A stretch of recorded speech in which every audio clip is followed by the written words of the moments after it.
We basically had to balance the needs. So based on our conservative projections of what the budget will look like in the next couple of years, we came up with an amount that we would likely have to cut, and we balanced that with taxpayer impact and came up with something in the middle.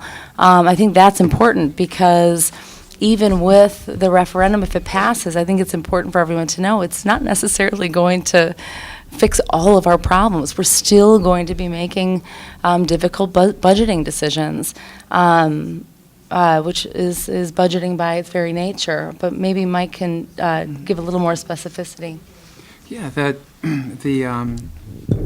exact structure, as I think you probably know at this point, is increases in the district's revenue limit of $5 million this November or December, and then another $5 million, and then $8 million and $8 million, $26 million total.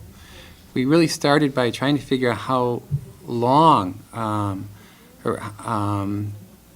what the breadth of this should be. And we settled on a 4-year plan, again, trying to choose sort of a middle ground. We knew we couldn't solve all the problems for 6, 8, 10 years.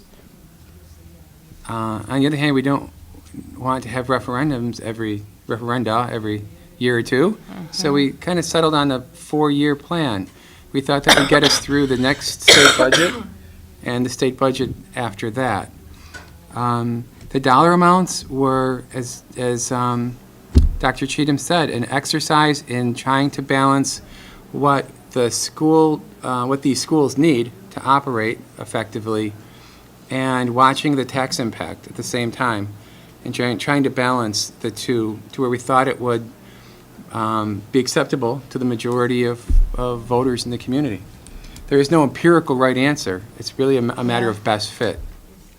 And can I add a little historical perspective to that? Revenue limits were established back in 1993.